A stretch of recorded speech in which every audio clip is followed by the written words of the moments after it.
All right. First and foremost, I give all praises and glory to Yahweh, Bahashem, Yahushai, Bahashem, Bakakadash, double to the apostle editor GMS, and citation to your brother Push Your Word, but truth and sincere with four corners. On the brother Tasman for GMS Mississippi Camp. I'm gonna do a quick lesson today on, like the video said, the truth behind why did the U.S.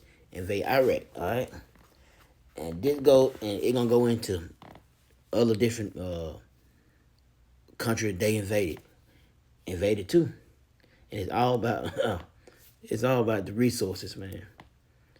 Or it's all about when other countries trying to move away from them. Hey, you know how Esau get? They get butt hurt, and they'll make up some kind of bullshit, and they'll go in and claim that they are the government. The government is being tyrant to the people. All right, but that's how America get down. Everybody's wrong and they right, and that's America's problem. They always ain't about everybody motherfucking business, and that's why they're gonna be destroyed. All right, and I'm gonna play this video.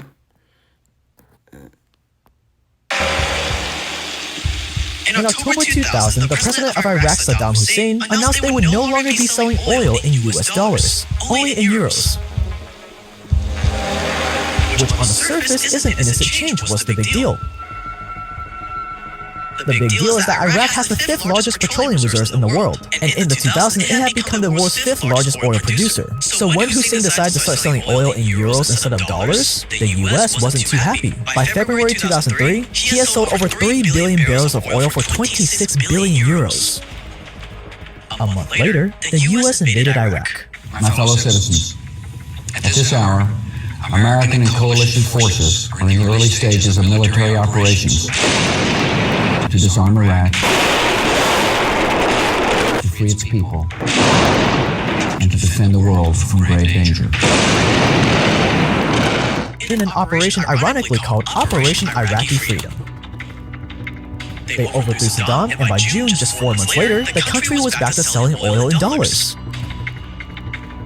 Years later, a number of US officials started to let the truth seep out. Former head of US operations in Iraq, General John Abizaid, said of course it's about oil. We can't really deny that.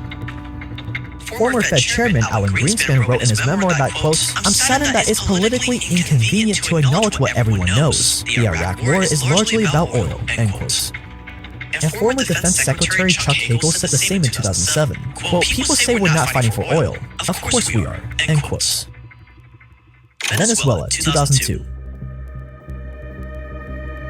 Coincidentally, Venezuela also has large oil reserves. In fact, they have the largest proven oil reserves in the world. At the time, Hugo Chavez was in charge of Venezuela as the dictator president. But Chavez, a die-hard anti-American leader, was about to make the same grave mistake that Saddam Hussein made. He planned to start selling oil for euros instead of the mighty American dollar. Well, we can't have that now, can we? So in 2002, the US backed a coup against Chavez, which ultimately failed, but it crippled the country and its economy. Empires are built on oil. Yet despite having the largest oil reserves in the world, today Venezuela is one of the poorest economies in the world. Do other factors play into that? Many. We talked about a few of them on this channel before. But going against the US is probably a big no-no. Libya, 2009. Eerily similar to Venezuela and Iraq, Libya has the largest oil reserves in Africa, and they weren't doing that bad. They did a great job managing all those oil revenues, building up a 143-ton gold reserve according to WikiLeaks. They had the highest GDP per capita in Africa, and Libya was on track to become the most influential country in Africa. And also similar to Venezuela and Iraq, Muammar Gaddafi, the leader of Libya, suggested all Muslim and African countries buy oil from Libya using a new currency backed by their giant gold reserves instead of US dollars. In other words, they wanted to sell oil in exchange for gold instead of US dollars, and other major African governments were ready to support. But I think we can all guess what happened next.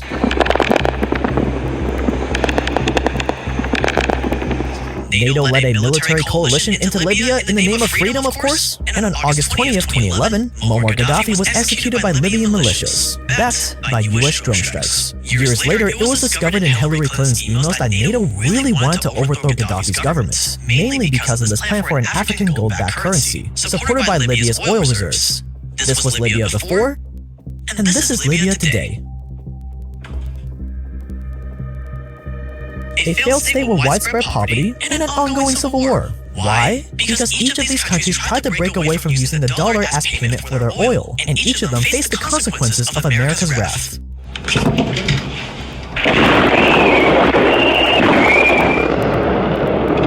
Out of all of them, none were able to recover from America's interventions in the name of freedom and in taking down an axis of evil. And their terrorist allies constitute an axis of evil, servants of evil, the cult of evil. A monumental struggle of good versus evil. And they usually ended up far worse than they were before.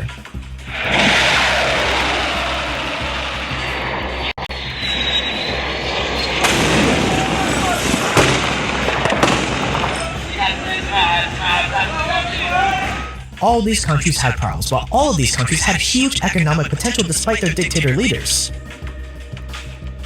But as soon as they moved away from selling oil in dollars, the US swooped in and quickly put an end to the party.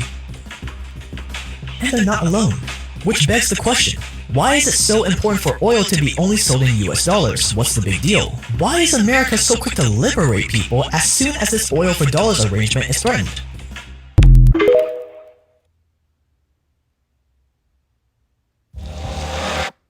There you go.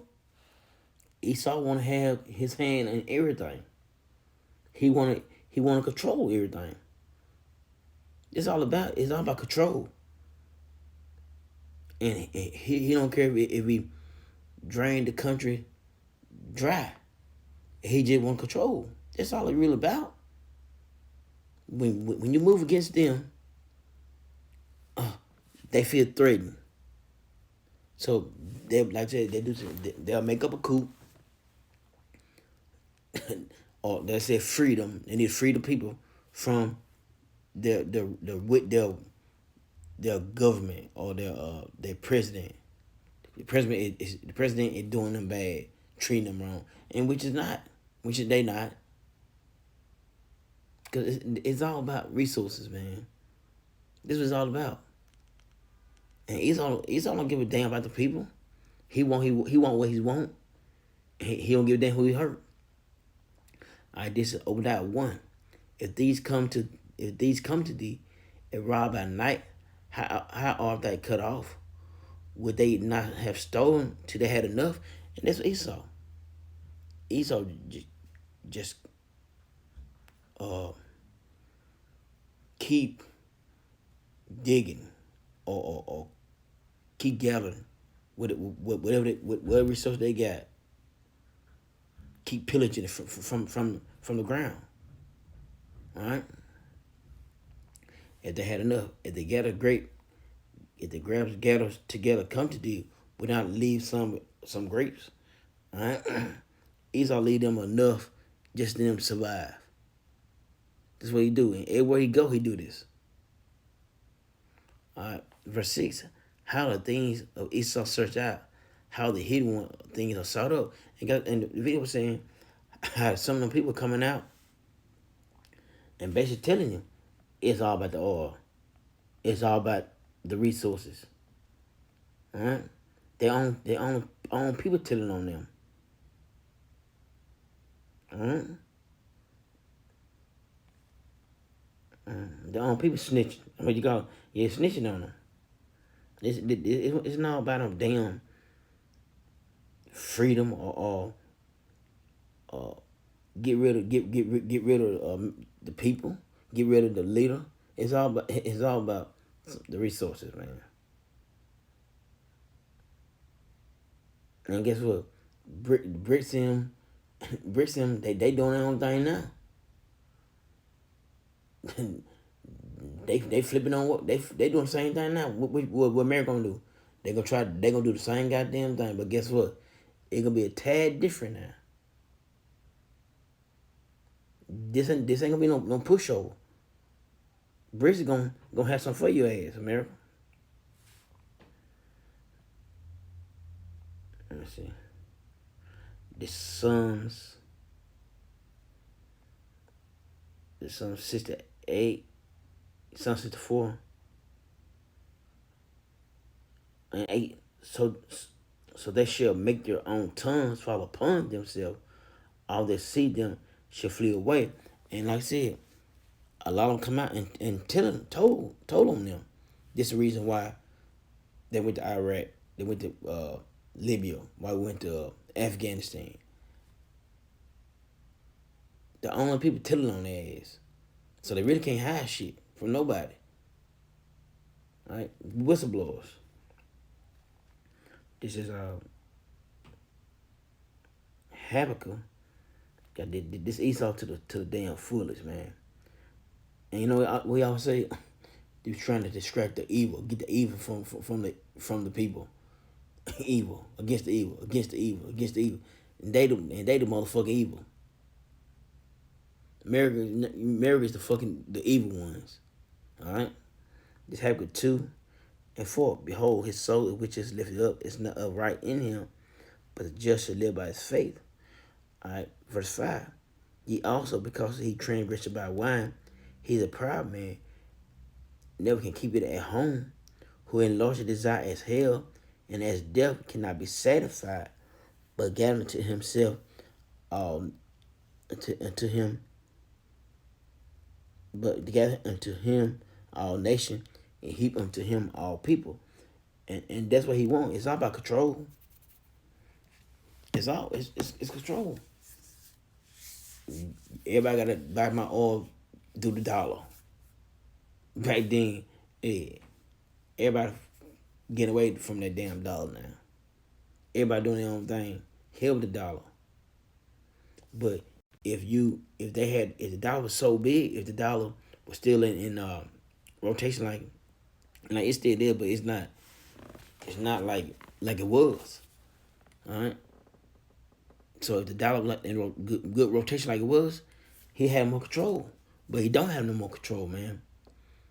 He losing that grip of the other nations, man. The other nations tired of his ass. They tired of them being in power. They tired of them making fucking rules. They tired of being on the United States. So guess what they gonna do to this bitch? They gonna blow this bitch off the map. Through the spirit of Yahweh Shah. The Lord gonna make them push them button on America and get rid of their ass. Alright? It's just a quick lesson. Y'all brothers stay strong. We almost home. I give all praises and glory to Yahweh, Bahashem, Yahweh Shai, Bahashem, Rakakadash, and double ones to the apostle editors of GMS. And salutation to your brother, put your word with truth to sincerity, Shalom.